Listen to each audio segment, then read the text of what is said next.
اس میں میری نظر میں یا جو عام تاثر ہے اس میں جو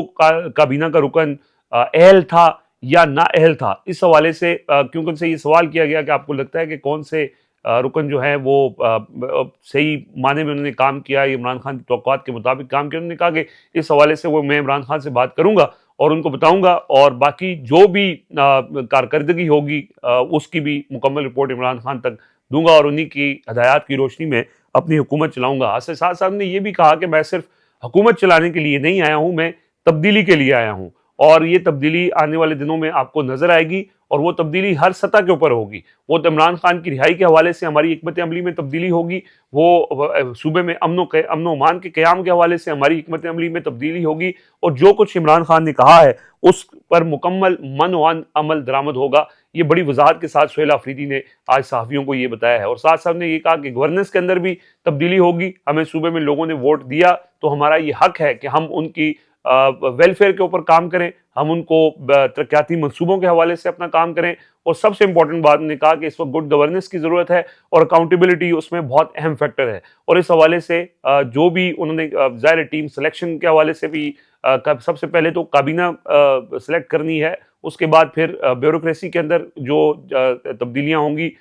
وہ اس کو دیکھیں گے۔ اور ایک چیز انہوں نے بڑی واضح کی، انہوں نے کہا کہ ہمارا جو 8 فروری کا الیکشن تھا 2024 کا، اس کے اندر جو افسر ہمارا خیبر پختونخوا کا ملوث تھا اس کے خلاف کارروائی ہوگی، نہ صرف کارروائی ہوگی بلکہ اس کو سزا بھی سنائی جائے گی۔ اس سے پہلے خیبر پختونخوا میں آپ کو پتا ہے کہ ظاہر ہے وہاں پہ بھی جیسے پنجاب کے اندر تو بہت زیادہ فارم 47 کے واقعات ہوئے، خیبر پختونخوا میں بھی بہت سے ایسی حلقے ہیں جہاں پہ فارم 47 تیار کروائے گئے، اور یہ بھی اطلاعات ہیں، اطلاعات کیا ہیں، خبریں ہیں، اور یہ درست باتیں ہیں کہ اس میں علی امین گنڈا پور جو ہے وہ مکمل طور پر اس میں انہوں نے سہولت کاری کی، اور پھر بعد میں جب یہ معاملہ عدالتوں میں گیا اور تیمور سلیم جھگڑا اس سارے پروسیس کو لے کر گئے، اور پھر اس میں جو بریگیڈیئر مصدق عباسی ہیں جو پی ٹی آئی جو اس خیبر پختونخوا میں مشیر برائے احتساب ہیں، انہوں نے بھی اس معاملے کو ٹیک اپ کیا، لیکن وہ نہیں کرنے دیا گیا، بلکہ پھر جنید اکبر نے ٹویٹ کر کے یہ کہا کہ وہ کمشنر جو مالاکنڈ ڈویژن کے اندر 8 فروری 2024 کے الیکشن کے دوران جو کمشنر تھا، وہ ہمارے لوگوں کو 9 مئی کے بعد پارٹی چھڑوانے میں اور اس کے بعد الیکشن کے سارے پروسیس میں ہمارے کاغذات نامزدگی مسترد کروانے میں، اور پھر الیکشن کے دوران ہمارے لوگوں کو ہراس کرنے میں، ان کی وفاداریاں تبدیل کروانے میں ملوث تھا، بلکہ الیکشن کے دوران نتائج تبدیل کرنے کے لیے اس نے ڈپٹی کمشنر کے اوپر یہ دباؤ ڈالا کہ آپ ان کے نتائج تبدیل کریں، لیکن وہ پھر ڈپٹی کمشنر ڈٹ گئے۔ لیکن پھر انہوں نے انکشاف کیا کہ وہ جو کمشنر تھا اس وقت، جو اس وقت پی ٹی آئی کی وفاداریاں بھی تبدیل کروا رہا تھا، وہ کمشنر جو اس وقت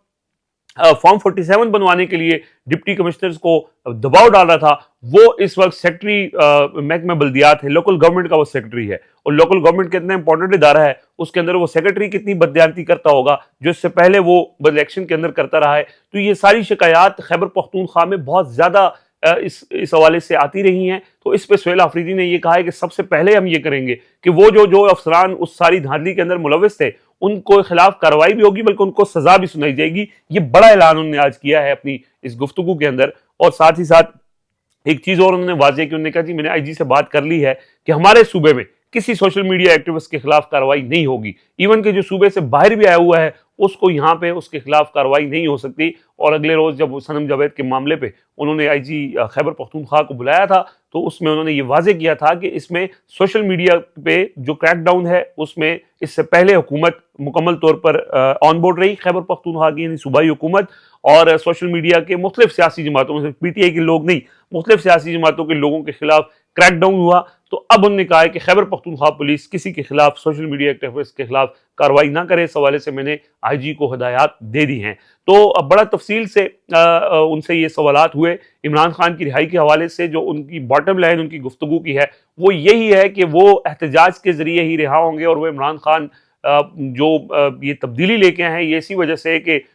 ماضی کی جو حکومت تھی اس میں انہوں نے یہ کہا کہ انہوں نے کمزوری دکھائی ہے، لیکن ہم اپنا حق لیں گے، اور اگر ہمیں انصاف نہ ملا تو پھر ہم احتجاج کریں گے۔ پرامن احتجاج ہمارا حق ہے، آئین ہمیں یہ حق دیتا ہے، اور ہم اسی آئین کے تحت اپنا احتجاج ریکارڈ کروائیں گے۔ اور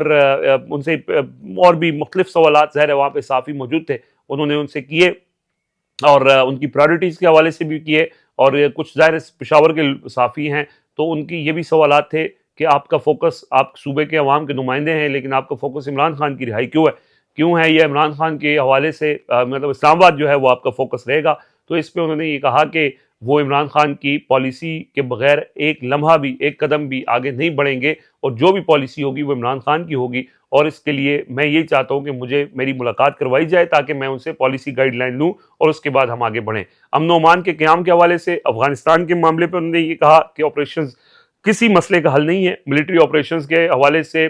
جو ہمارا اس سے پہلے جو ہماری حکومتیں تھیں اس سے پہلے عمران خان کا دہائیوں سے ایک موقف ہے، اور ان کا موقف ہر موقع پہ سچ بھی ثابت ہوتا ہے. اور آج بھی اس وقت جو افغانستان کے ساتھ معاملہ ہے وہ بات چیت دوحہ میں ہو رہی ہے، تو بات چیت کے ذریعے ہی ان مسائل کو حل کیا جا سکتا ہے. لیکن ساتھ ساتھ انہوں نے وضاحت کی، انہوں نے کہا کہ افغانستان سمیت کوئی بھی ملک اگر پاکستان کے اوپر اٹیک کرے گا تو اس کو بھرپور جواب ملے گا، اور ہم پاک فوج کے ساتھ کھڑے ہوں گے اگر کوئی بیرونی جارحیت ہوتی ہے. اس میں کوئی شک نہیں ہے. یہ جو تاثر ہے کہ ہم افغان گورنمنٹ کے سہولت کار ہیں یا ان کے حامی ہیں یا دہشت گردوں کے سہولت کار ہیں، اس میں کوئی صداقت نہیں ہے. اور ہم افغان گورنمنٹ کو ہو یا کوئی بھی بیرونی جارحیت جب پاکستان کے اوپر اٹیک ہوگا تو اس کا مؤثر جواب ملے گا، اور ہم پوری طرح سے پاک فوج کے ساتھ کھڑے ہوں گے. یہ انہوں نے بڑا تفصیل سے اس حوالے سے بھی گفتگو کی ہے. اور اپنی پارٹی کے حوالے سے جو چیزیں ہیں اس میں انہوں نے یہ کہا ہے کہ میں جواب دہ جو ہے وہ صرف عمران خان کے ہوں، اور کسی جو ہے وہ معاملے کے اوپر میں پارٹی کا ڈسپلن کا پابند تو ہوں، لیکن جو بطور وزیر اعلیٰ جو ہے وہ میری جو جواب دہی ہے وہ صرف عمران خان ہی کر سکتے ہیں. اس کے علاوہ وزیر اعظم کی زیر صدارت اجلاس میں شرکت نہ کرنے کے حوالے سے بھی ان سے سوال ہوا. انہوں نے کہا کہ مزمل اسلم ایک عرصے سے اس حکومت کے ساتھ مختلف فورمز کے اوپر ڈیل کر رہے تھے، تو وہ بہتر ڈیل بھی کر سکتے تھے. اور دوسرا یہ تھا کہ چونکہ وفاق ہمارے ساتھ تعاون نہیں کر رہا، میرے پاس عمران خان کی کوئی پالیسی گائیڈ لائن نہیں ہے، تو اس لیے ہم نے اس اجلاس کا بائیک آؤٹ کیا، اور جب تک ملاقات نہیں کروائی جائے گی اور مجھے کوئی policy guide line Imran Khan کی طرف سے نہیں ملے گی تو میں کسی ایسے فورم پہ شریک نہیں ہو سکتا. مزمل اسلم شریک ہوئے تھے اور انہوں نے وہاں پہ اپنا مقدمہ رکھا. اور اس حوالے سے افغان مہاجرین کے حوالے سے سہیل آفریدی سے بھی سوال ہوا، اور انہوں نے یہ کہا کہ افغان مہاجرین اس وقت 8 لاکھ مہاجرین چلے گئے ہیں، 12 لاکھ مہاجرین اب بھی پاکستان میں ہیں، لیکن ہم ان کو عزت کے ساتھ بھیجیں گے اور وہ اتنا عرصہ یہاں پہ رہیں، اور ان کو باقاعدہ عزت کے ساتھ خیبر پختونخوا حکومت بھیجے گی. اور اسی معاملے کے اوپر مزمل اسلم نے کل اجلاس کے اندر بھی وزیر اعظم اور وہاں پہ آرمی چیف اور ڈی جی ایس آئی سب موجود تھے، انہوں نے یہ کہا کہ ہمارے یہ مہمان تھے، ہم ان کو اس باعزت طریقے سے بھیجیں گے، بارڈر کے اوپر جو مسائل ہیں ان کو حل کر کے بھیجیں گے، ایک ون ونڈو آپریشن بنایا جائے. اس حوالے سے وزارت داخلہ کے ساتھ ایک کمیٹی بھی بن چکی ہے، اور اس میں جو عمران خان یہ چاہتے ہیں کہ یہ جتنے بھی ہمارے بھائی ہیں افغان مہاجرین ہیں ان کو باعزت طریقے سے اگر بھیجنا بھی ہے تو دھکے مار کے اور اس طرح بے آبرو کر کے نہ بھیجا جائے. تو مزمل اسلم نے یہ معاملہ بھی وہاں پہ ٹیک اپ کیا، اور اب وہاں پہ ایک کمیٹی بن گئی ہے جو اس معاملے کو دیکھے گی تاکہ ان کی باعزت واپسی کو یقینی بنایا جا سکے. اچھا، آج تحریک تحفظ آئین پاکستان میں میں یہ سمجھتا ہوں کہ جو سینیٹر مشتاق ہیں، غازی سینیٹر مشتاق احمد ہیں، پاکستان کے ہیرو ہیں، کہ انہوں نے پورے ملک کی ترجمانی کی، پورے پاکستان کی، پوری قوم کی ترجمانی کرتے ہوئے وہ اس فریڈم فلوٹیلا کے اندر گئے، وہاں پہ گرفتار بھی ہوئے اسرائیل میں، اور پھر وہاں سے رہا ہو کے بھی واپس آئے. یہاں پہ بھی انہوں نے بہت احتجاج کیے، حکومت ان کو بار بار گرفتار بھی کرتی رہی، اور ایک بڑی مؤثر آواز ہیں، بہترین سینیٹر، جماعت اسلامی سے ان کا تعلق تھا، جماعت اسلامی سے ریزائن کر دیا ہے، اور اب وہ تحریک تحفظ آئین پاکستان کے پلیٹ فارم سے اپنی سیاسی جدوجہد جو ہے وہ جاری رکھیں گے. اور یہ ایک بڑی کامیابی تحریک تحفظ آئین پاکستان کے پلیٹ فارم کو اس لیے حاصل ہے کہ سینیٹر مشتاق جو اس وقت لوگوں میں بہت مقبول ہیں، ان کو لوگوں کو غازی کہتے ہیں. جب وہ واپس آئے ابھی بھی ان کے گھر میں ملاقاتوں کا تانتا بندھا ہوا ہے، لوگ جا کے ان کو مبارک دے رہے ہیں، ان کو چوم رہے ہیں. ایئرپورٹ پہ ان کا بڑا زبردست استقبال ہوا، اور بڑی ایک سوشل میڈیا پہ بڑی زبردست مؤثر آواز ہیں. وہ آج تحریک تحفظ آئین پاکستان کی قیادت، جس میں محمود خان اچکزئی، علامہ راجہ ناصر عباس، سینیٹر مصطفیٰ نواز کھوکھر، سابق گورنر محمد زبیر اور باقی جو قائدین تھے ان سے انہوں نے ملاقات کی. اسد کیسر بھی تھے، اور اس میں باقاعدہ طور پر وہ تحریک تحفظ آئین پاکستان کے اندر شامل ہو چکے ہیں. اور اب وہ وہاں سے بڑا انہوں نے کہا ہے کہ ہم اس میں لیڈ لیں گے، کیونکہ یہ جو تحریک تحفظ آئین پاکستان کا پلیٹ فارم ہے، یہ ہی وہ پلیٹ فارم ہے جو پاکستان میں حقیقی معنی میں جمہوریت اور آئین کو بحال کر سکتا ہے. اور اس میں یہ کہا ہے کہ ہم بھرپور طریقے سے اب آگے بڑھیں گے. اور یہ میں آپ کو بتاؤں کہ اب اس میں جو کامیابی مل رہی ہے اپوزیشن جماعتوں کے اتحاد کے حوالے سے اور مزید لوگوں کی شمولیت کے حوالے سے، لاہور ہائی کورٹ کے جج جنہوں نے ریزائن کیا تھا وہ اس تحریک تحفظ آئین پاکستان کے حصہ بن چکے ہیں. ہر وہ شخص جو اس نظام کے خلاف ہے وہ اس پلیٹ فارم کے ذریعے اپنی جدوجہد کرنا چاہتا ہے. تو یہ پلیٹ فارم ہے جس کو عمران خان کی ہدایت ہے کہ مؤثر ہوں اور یہ لیڈ کریں. اور عمران خان نے اسی پلیٹ فارم کے 2 اہم ترین جو رہنما ہیں محمود خان اچکزئی اور علامہ راجہ ناصر عباس ان کو اپوزیشن لیڈر نامزد کیا ہوا ہے، اور ان کی ظاہر اس میں رکاوٹ ہے، لیکن ہوپ فلی وہ رکاوٹیں دور ہو جائیں گی، وہ بطور اپوزیشن لیڈر اپنی جدوجہد، اور پھر سہیل آفریدی، تو یہ ساری چیزیں احتجاجی تحریک کی طرف لیڈ کر رہی ہیں، اور اس میں بڑے مؤثر آوازیں شامل ہو رہی ہیں۔ اس کے اندر اپوزیشن، جو ریئل اپوزیشن ہے، جو لوگوں میں بڑے مقبول ہیں، جو لوگوں کے نمائندے ہیں، وہ اس کے اندر آ رہے ہیں، اور ان ساری چیزوں کے اوپر حکومت کے لیے یقیناً ایک بری خبر ہے کہ حکومت کو ایک ٹف ٹائم ملے گا ایک حقیقی اپوزیشن کے طور پہ، کہ جو خوب پی ٹی آئی بدقسمتی سے بطور پارٹی اس طرح سے انجام نہیں دے سکی عمران خان کے ہدایت اور ویژن کے مطابق، جو اب تحریک تحفظ آئین پاکستان کا پلیٹ فارم دے گا۔ میں اس خبر کا ذکر کرنا اس لیے ضروری سمجھتا ہوں ناظرین کہ اس حکومت نے جب سے یہ آئی ہے، ظاہر ایک فراڈ ہوا، تبدیل کیے نتائج، اور نمبرز کے ہیر پھیر کے بعد ہی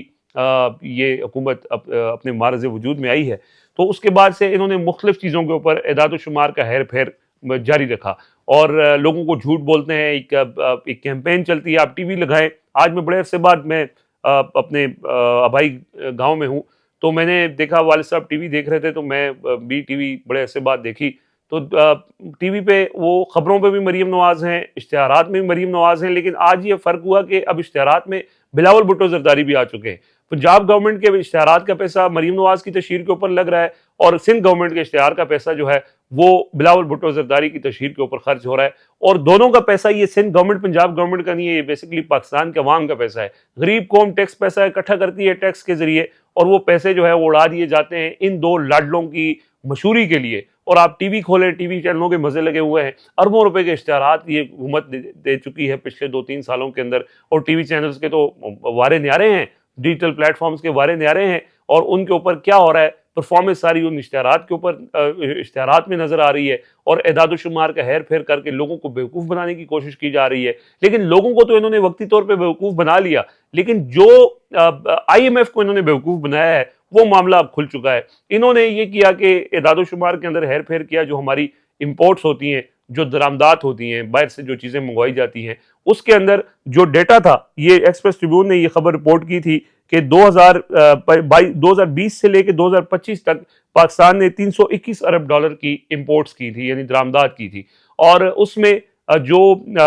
پاکستان سنگل ونڈو ہے، جو وہاں پہ پورٹ کے اوپر اعداد و شمار پورا اس کو مینج کرتے ہیں، وہ ان کے ڈیٹا کے مطابق یہ امپورٹس جو ہیں وہ $321 ارب کی تھی، لیکن جو اسٹیٹ بینک کے ذریعے جو کلیئر ہوئی امپورٹس، یعنی جو چیزیں باہر سے منگوائی گئی تھیں، وہ $291 ارب کی اس ریکارڈ کے مطابق رہی، تو $30 ارب کا ریکارڈ ہی غائب ہے۔ $30 ارب کا ریکارڈ تبدیل کیا گیا، فگر فجنگ کی گئی۔ اس حوالے سے جب ایکسپریس ٹریبیون نے خبر دی تو اس کے بعد اب آئی ایم ایف جو ہے وہ اپنا ایک